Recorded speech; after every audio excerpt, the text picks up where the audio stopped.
Vinnie Politan, great to have you with us tonight here on Closing Arguments. Big hour ahead, and we begin with a big trial, a huge trial. We're talking about the murder of 3 innocent people, 2 of them children. Little JJ, his sister Tylee, and Tammy Daybell.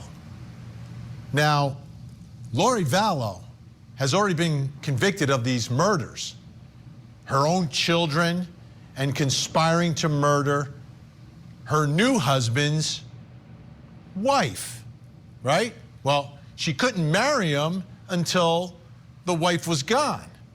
She was convicted of all of it, and unbelievably, the reaction is like, she's got another murder trial coming up, by the way.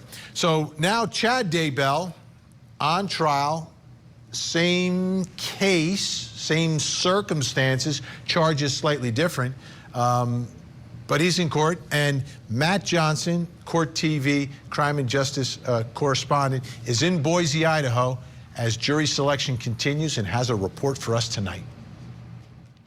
Hey, Vinnie, we are closer to seating a jury here in Idaho. I'm in front of the Ada County Courthouse, where Chad Daybell, the Doomsday Prophet, pays close attention anytime the death penalty is mentioned. Today was day 2 of jury selection in the Doomsday Prophet murder trial at the same courthouse where wife Lori Vallow, the Doomsday cult mom, was found guilty of murder last year. Today, another 4 potential jurors made it through to the next round, bringing the total to 20. The court needing the magic number of 50 before the final jury can be seated. Defendant Chad Daybell is accused of killing his first wife, Tammy, and Lori's 2 kids, JJ Vallow and Tylee Ryan. So far, jury questions have centered around hardship, death penalty beliefs, and knowledge around the case.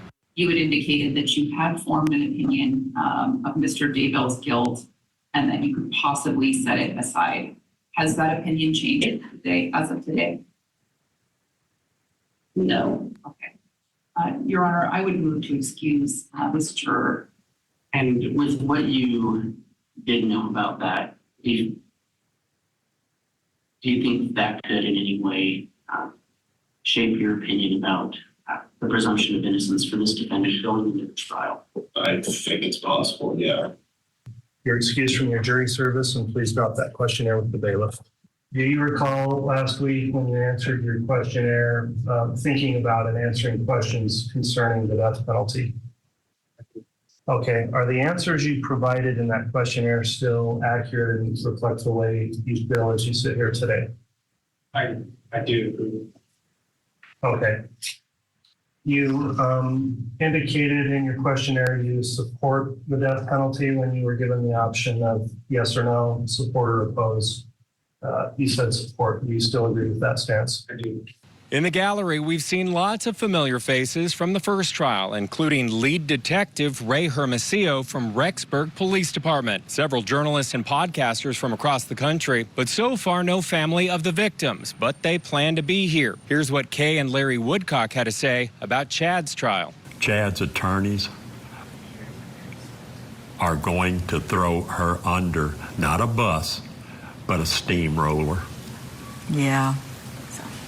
And I bet he's thinking twice about, well, maybe I need to just rethink all this and cop a plea, because look what happened to her. And I think the evidence is stronger against him. So, yeah. So he's he'll be sentenced to death, no doubt. And I spoke to Larry recently. He said that both he and Kay plan to be here each and every day once testimony begins. That's the very latest from the Ada County Courthouse here in Boise, Idaho. I'll send it back to you, Vinnie. Matt Johnson in Boise. Okay, so this was a conspiracy allegation. And in a conspiracy allegation, if you have separate trials for the co-conspirators, the evidence is very, very similar. So the good news tonight is we may have an idea of how a jury may see Chad Daybell, because we've got with us juror number 18 from Lori Vallow's murder trial. He's the author of the soon-to-be-released book, Money, Power, Sex, the Lori Vallow Daybell trial. And he will also be attending Chad Daybell's trial. And Tom Evans is with us tonight. Tom, thanks so much. Should I call you Tom or should I call you number 18? Tom is fine. Thanks, Vinnie. Okay, all right.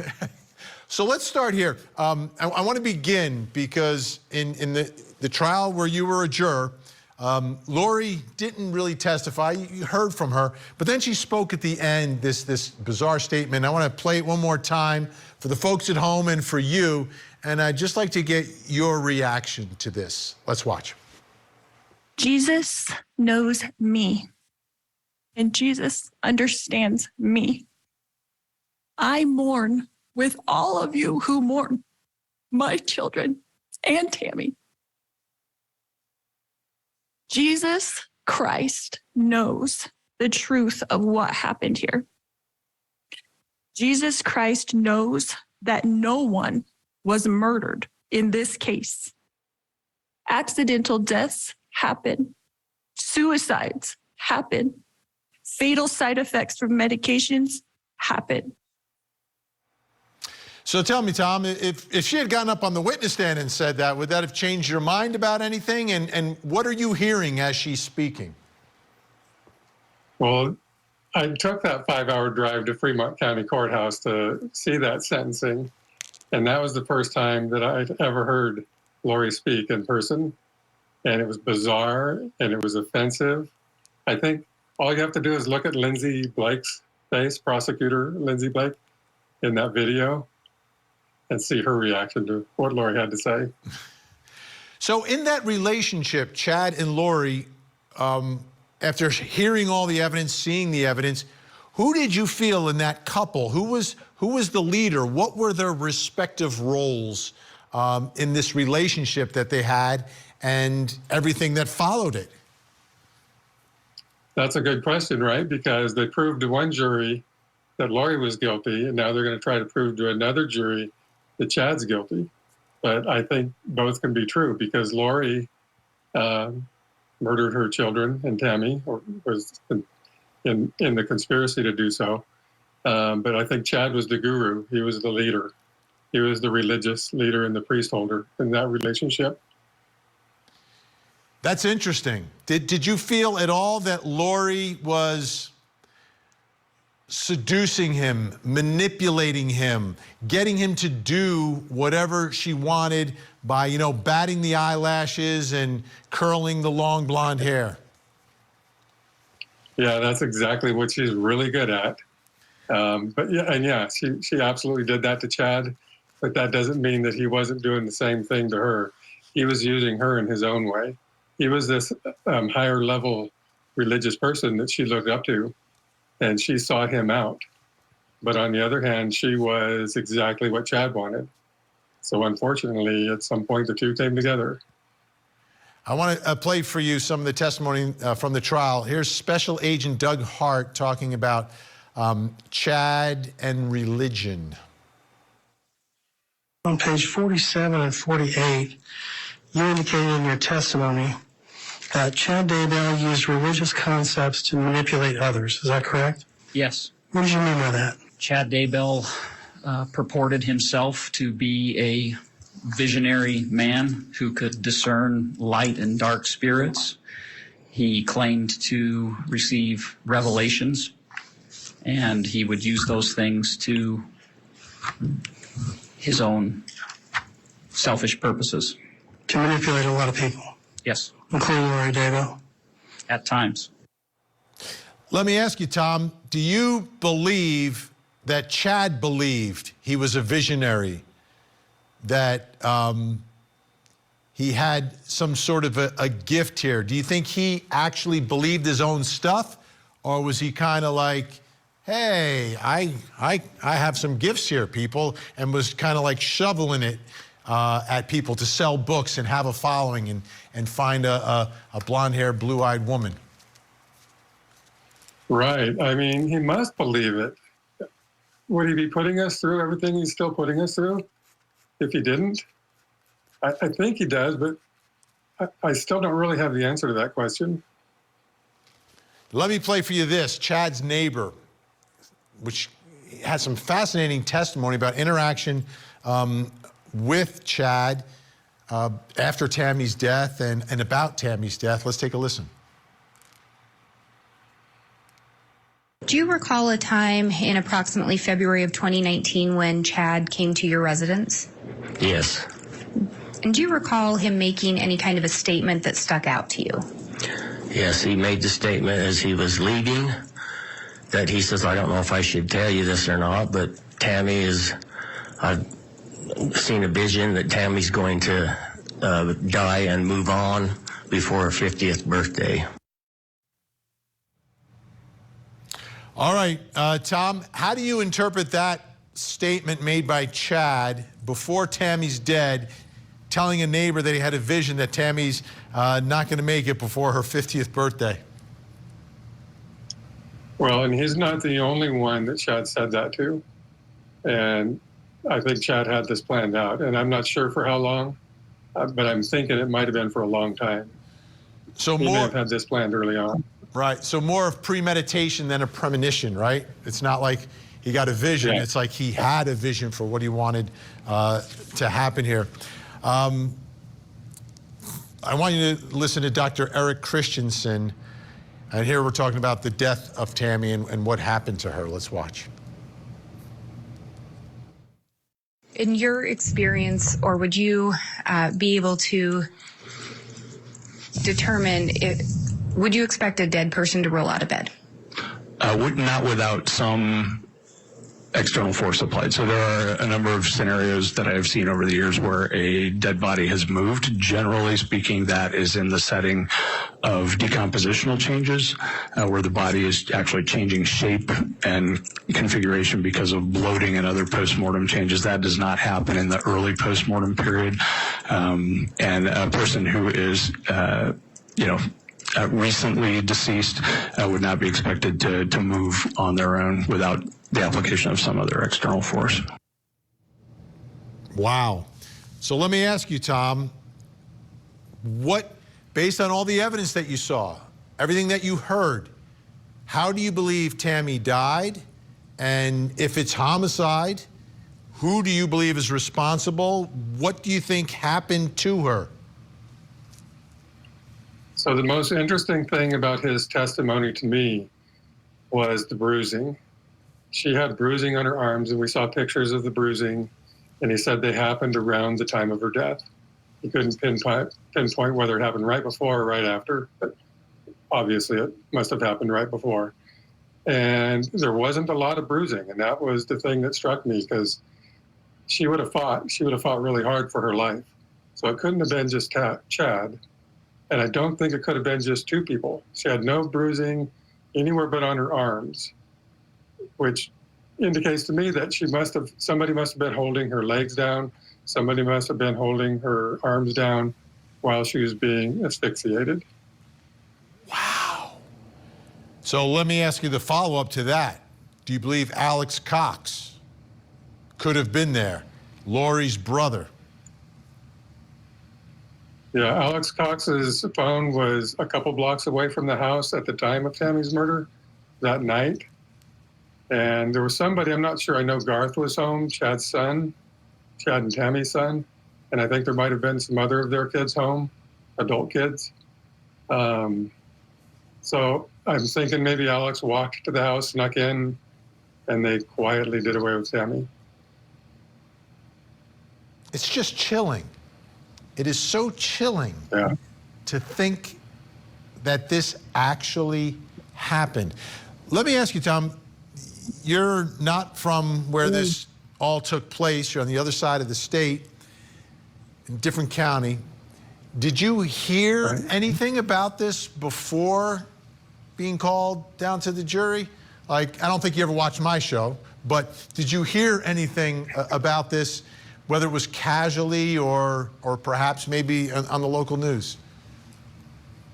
I really wasn't into watching current true crime stuff at all. And so, I was aware of it because I see the news once in a while. I knew that, I knew who Lori was. I knew who Chad was. I knew the kids had been killed. I didn't know who Alex was. I didn't know who Charles was. I didn't know who Tammy was. I didn't know anything more than that. So at the end of the day, did you consider the motivation for all of this, like why it was done, and is that And if so, what is your theory on why Lori would have done all this? The why is pretty easy to me. Before the trial was over, I had the why in my head pretty well. It was money, sex, and power. I was pretty well convinced of that. What I'm still not quite sure of is how somebody can get to a place where they can do that. And that's the big question to me. That's why that's the answer I'm trying to find. That's why I'm writing this book and trying to just uncover. I'm doing all the research I can, trying to understand it so we can maybe at some point keep it from happening again. How about the children buried in Chad's backyard? Who do you think buried them there? How did they get there? Yeah, I think we're going to find out more about that in Chad's trial. I'm thinking that possibly Ty Lee was murdered in the barn and then burned out at the pet cemetery.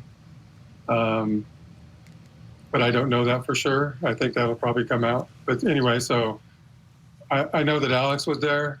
Chad might have been hiding in his house. I'm not sure about that. I think that Chad buried Ty Lee early the next morning, just based on the timeline of everything. Well, Tom, it's great to have you on the program. Juror number 18 from Lori Vallow Daybell show. The book is coming out soon, Money, Power, and Sex, the Lori Vallow Daybell trial. Tom Evans, thank you so much. I hope during the course of this trial you'll have some time to join us again, because I really want to get your reaction to things that we're learning that maybe weren't part of the first trial, and get your take on all of it. Thanks so much, Tom. I would love to do that. Fantastic. I'll be there almost every day. Awesome. Thank you so much. When we come back, folks, it's time to bring in our think tank. What do they think of this Chad Daybell trial? Is there enough to convict this man? Is it a stronger case, weaker case? Philip Dubé and Bremner, Rick King, next. We are underway in the trial of doomsday prophet Chad Daybell. Prosecutors say they will seek the death penalty against him. Investigators have recovered human remains at Chad Daybell's residence. There's no way, Morgan, I should never come up with this. His wife, Lori Vallow Daybell, has already been convicted. Now, will her husband end up with the same fate? It's just so hard to know where the truth ends. It's the doomsday prophet, Chad Daybell, on trial.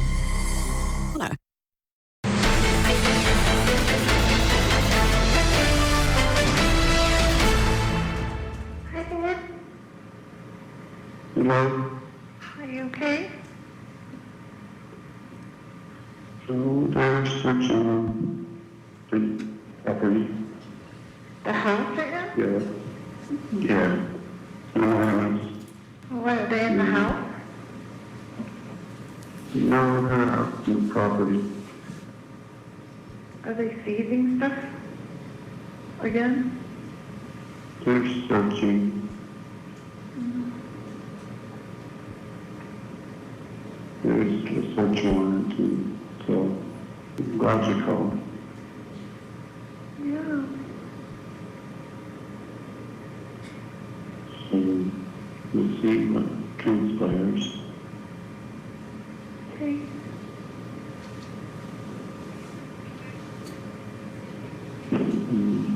Yeah, don't.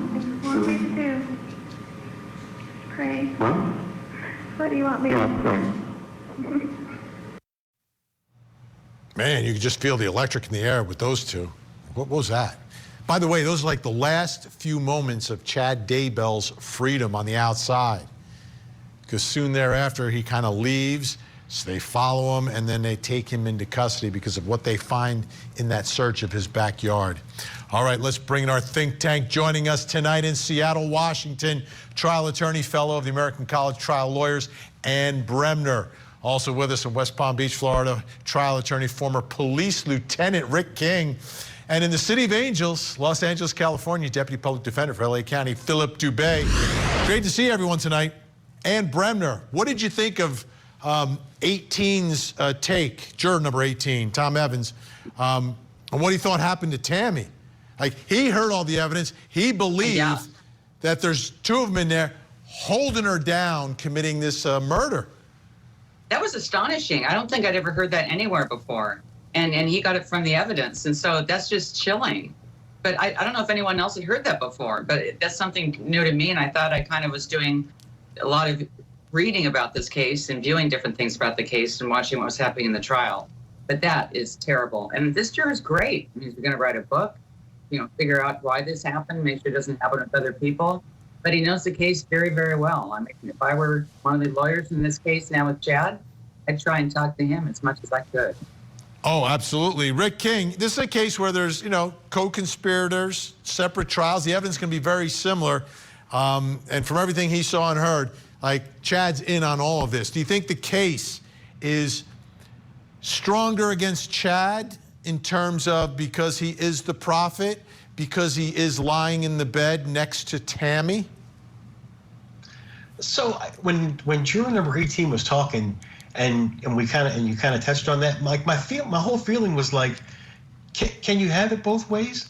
Can you make Lori the manipulator and the bringing Chad along and doing whatever, and then all of a sudden for the next trial you switch it up and now Chad's the manipulator? So I'm torn with can you actually have it both ways? Because I think if I'm Chad's lawyer, I'm saying, hey, we've already determined that Lori was the manipulator. Lori did this. Lori did that. Lori's relationship with Alex, Lori. And that's what I'm doing because that's the way you laid it out the first time.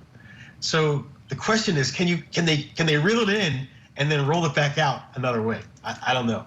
Well, I think the way they have to do it, and I think the way perhaps they will do it, is each of them are in it, but for different things, right? Lori is buying what he's selling, right? This guy's an author, Philip. He's writing these amazing books. Well, they're like pamphlets, but books, right? And she's like a follower. She's like, oh my goodness. And then when she meets him, it's like she's meeting Elvis or Ann Bremner at Crime Con. That's what that moment is like for her, right?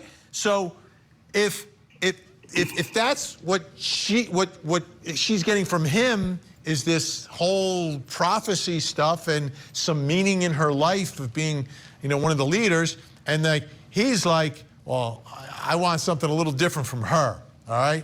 I don't need the prophecy, but my goodness, look at those eyes.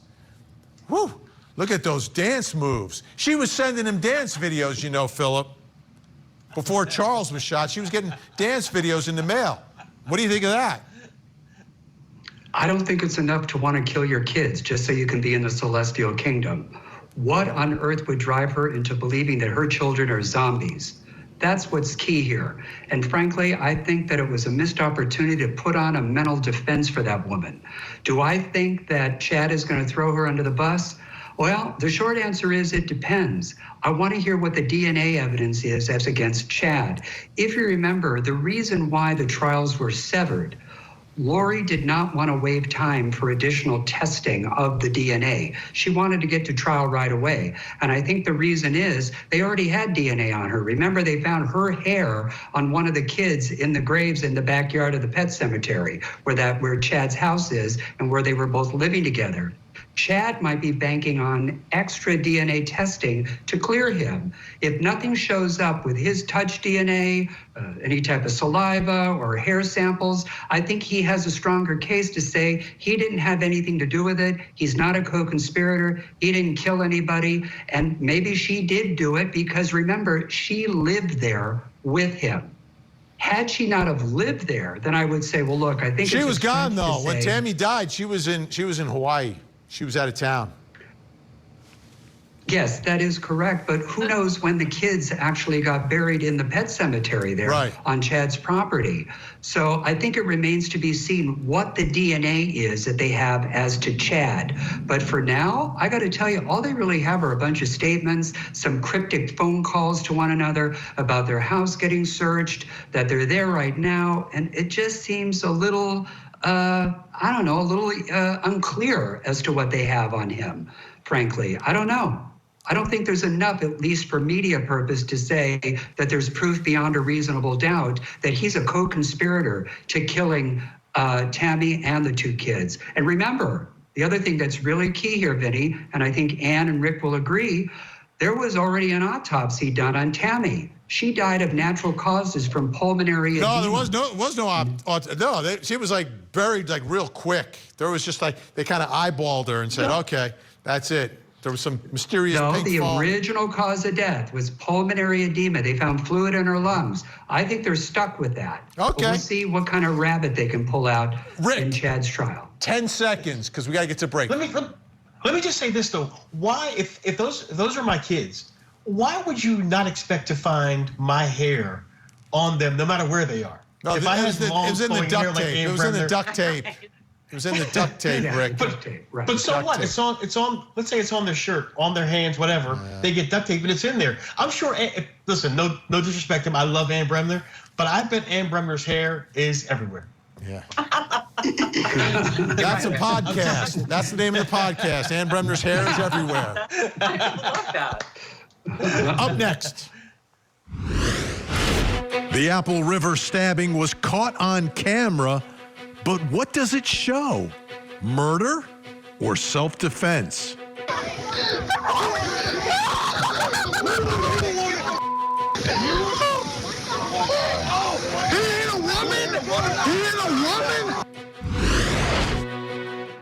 Cop.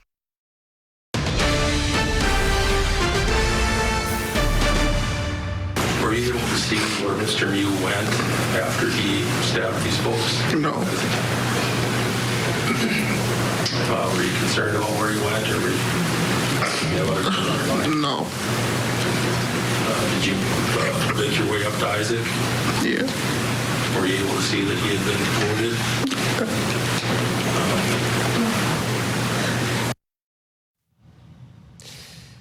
This story is incredibly heartbreaking and tragic. That young man, Jawan Cockfield, was recording on his cell phone there at the Apple River, him and his friends, and there was a confrontation, and he's recording his friend getting killed. That friend is Isaac Schumann. There he is. He's the victim in this case, stabbed to death. And we know who did it because it's on video. It's Nicolae Miu. There's his booking photo. But there's a trial because it's not clear if this was self-defense or if this was intentional homicide. Now, the backstory is that Nicolae had goggles on, you know, like the water goggles. Was looking for a cell phone in the river that someone had dropped, and then he's close to some teenagers, and that group of teens starts accusing him of being some sort of a pedophile, and then there's a confrontation. But it's all caught on cell phone video. I want to bring back in our think tank, Ann Bremner, Rick King, still with us. We're trying to reconnect with Philip. But let's watch this video because the question is going to be, is this intentional homicide what we're watching, or is this self-defense? And again, this is difficult to watch, but this is the case, folks. Let's take a look.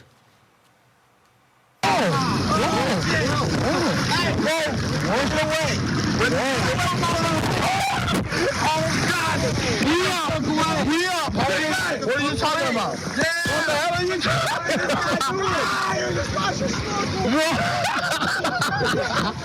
Get away from us. What? What are you doing? What's going on with y'all homies?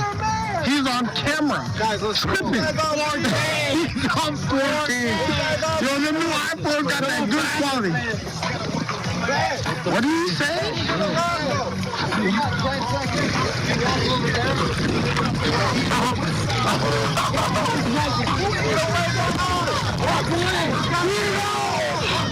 Yeah, what the hell? Who is this? Yes.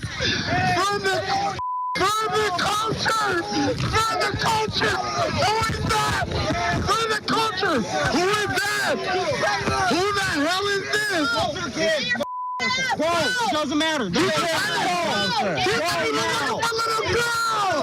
He said he was looking for little girl. You're looking for little girl? Yeah. That's exactly what he said. Weirding us out. I even have that part on camera. Did I? Some young ass kid. What the hell is this guy's problem, bro? We trying to have fun. Is he gonna close you? He's gonna claim you. We don't want this one.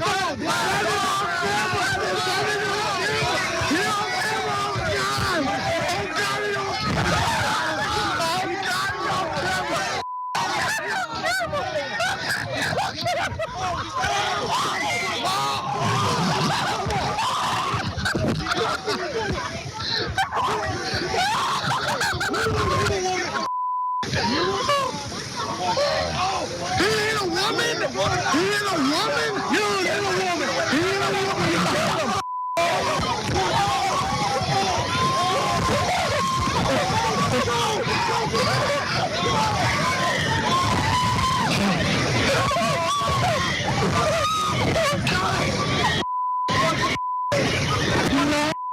What the? He's dying. He's dying, bro. What? Oh my God. Oh my God. Oh my God. Oh my God. Are we serious? Oh my God. Who is that? Oh my God. Oh my God.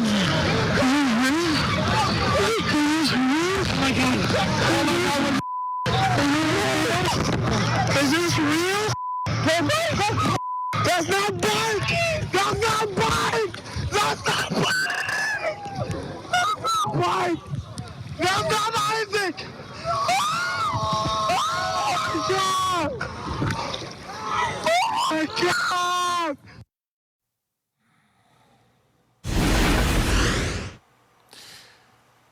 Testimony continues Wednesday in this case, tomorrow. Let's bring back in our think tank, Ann Bremner, Rick King, Philip Dubé. The reality, like set in with these kids as to what just happened. But the question for the jury will be what just happened. Rick, I'll begin with you. Your thoughts. So, Vinnie, as you know, I'm never afraid to be the voice of the criminal defense bar.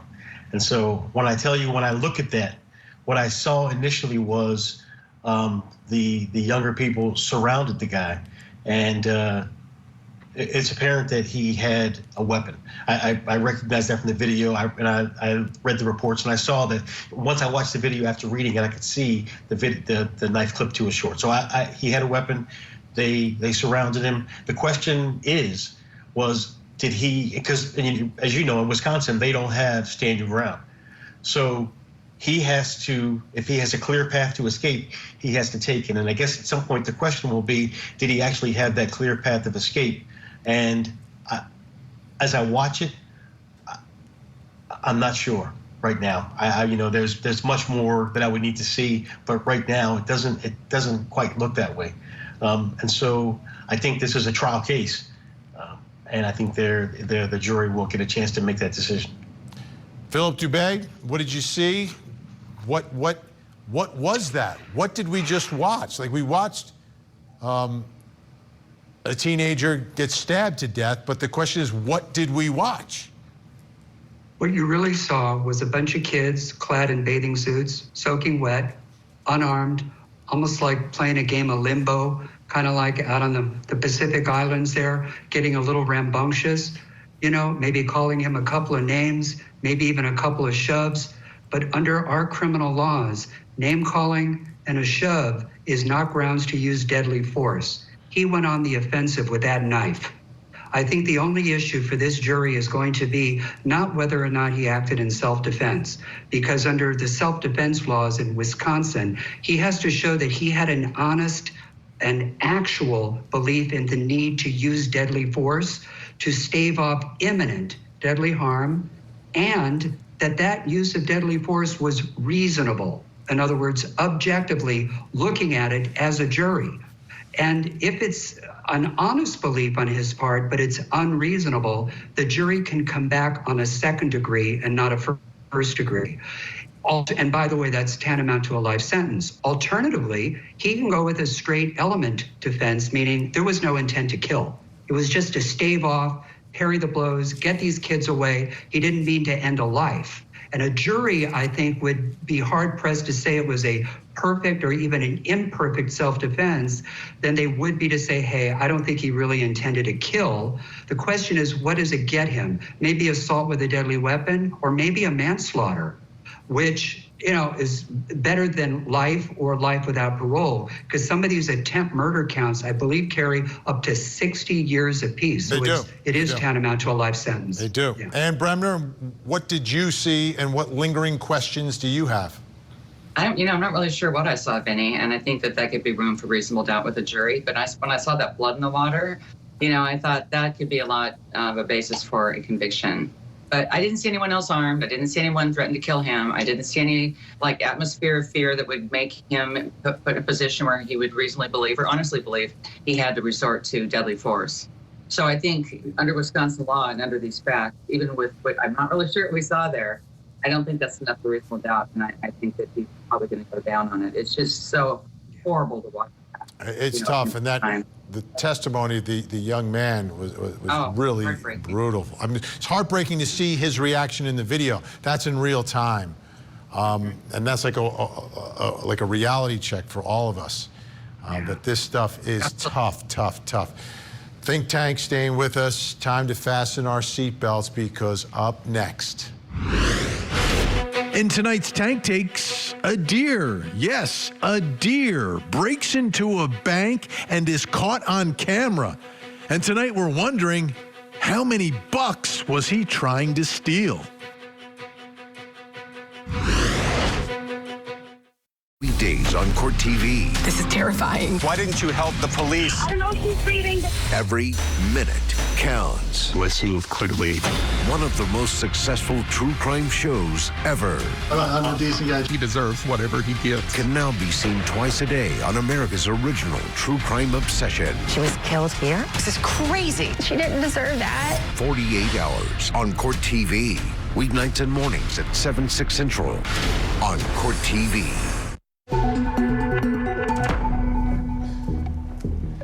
Welcome back. Time for tonight's Tank Takes, where we take a look at the world of crime and justice and all those stories that we save up for the end just for you. And of course, our think tank. Still with us, Ann Bremner, Rick King, Philip Dubé.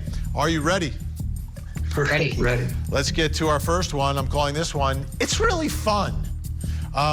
This is a woman, just happens to be from Florida. Rick, might be a neighbor of yours, I'm not sure. Suspected of shoplifting an entire cart worth of stolen items, gets caught by police in the parking lot, and then this happens. We're doing an investigation right now. Apparently somebody walked out with a car. Put it in a random car? Yeah. Yeah, that was me. Okay, would you come over by the car with us? Whose car is it? What do you mean? Whose car is it? I don't know. Me neither. Okay. All right. So where's all your stuff you took out of the store? And I put it in a random car that was open. In a random car that was open? Yeah. For what? What do you mean for what? Because y'all was coming. Okay, so you just put all the stuff in a random car you didn't know? Yeah, it's a game I was playing. Okay. Yeah. What for? Just for the hell of it. Okay. You got any ID on you? No. All right, I left it in the car. It's a game that we play. It's called 21. It's basically like you go and steal all the shit that you can steal and you get out without getting caught. So well, I did it one other time than this time, but I got caught this time. So now I got to figure out where my purse is and where my merchandise is because now I got to give all the merchandise back to Walmart. Well, it's not really a game. Yeah, it is a game. It's theft. To you, that's theft. It's fun too. It's really fun. Oh, going to jail is fun. Okay. Well, I suppose. Am I going to jail? Well, we'll see how much stuff you took. It's a lot. And Bremner, it's really fun. Does she have a point here? Is shoplifting fun? Is it a game? It's super fun. It looks like so much fun until she goes to jail. I love her attitude though. And she's from Florida. That should have gone to Rick first, Vanessa. Yeah. Rick, what about this? What did we just see? You know what I loved about the video? The officer who was standing behind her, the look on his face was like, what are you talking about? And she actually thought that like this story was gonna work. She was gonna be like, oh yeah, it's just a game. She's gonna give it right back, and they were gonna be like, oh, okay, and walk away. She's delusional. Philip, I'll give you the final word on our girl who just wants to have fun. Oh, she thought she was the millionth shopper who got a free shopping cart full of goods. You get to fill it within 90 seconds. Whatever you can stuff in there, you get out the door, it's on the house. You know, they reward you for being the millionth shopper at that local Walmart. Unbelievable. Next story, I'm calling this one, oh dear. Surveillance video catches a robbery in progress at a bank. Oh yeah, it's a deer smashing right through there. And I'm wondering, Phil, did I call him Phil? Philip, I'm sorry. How many bucks do you think he was trying to steal? Oh, well, first of all, who knows? I have no idea. But I got to tell you, I didn't realize that those animals were so strong. You know, when I think of these fawns, I think of Bambi. And I just can't imagine Bambi being able to take out a storefront window, let alone rip off the place. And? There's so many things on this. I mean, that would be like a deer in my parents' backyard running away from my dad. I mean, like, it's like, get out. Well, you know how you catch them? You just got to put some spotlights on them, and they freeze. Right. You got me. I'll put my paws up. All right, final story tonight. Wait. I got one. He didn't want any bucks. He just wanted a little dough. Oh, yes, that is so good. Final story tonight, calling this one the speed walker trap. Takes us to Fort Worth, Texas. Police there set up a speed trap for people that were walking. It was April Fool's Day. Take a look.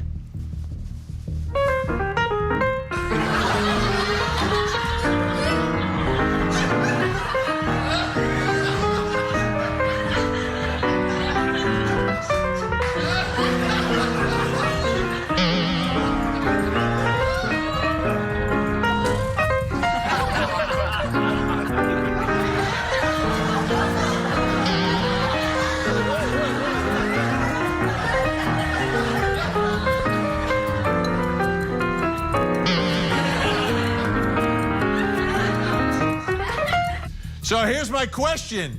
Rick, did you give Philip a ticket? Yes or no? I tried to, but he was too fast. I couldn't catch him. He's elusive. He's elusive. Ann Bremner, Rick King, and of course, speed walking Philip Dubé. Thank you all so much. We'll see you next time. All right, before we go tonight, folks, please take a look at your television screens. We have a missing child who needs your help. This is Claire Oxford. Claire Oxford, missing from Houston, Texas, missing since March 27th, 17 years old. If you see Claire, pick up the phone, make the call, 911, 1-800-THE-LOST, or you can call the Houston Police Department in Texas. The phone number's on the screen. Let's see if we can get Claire to a safe place tonight. I'm Vinnie Politan. Thank you for watching. Have a great night, and as always, please don't forget to hug the kids.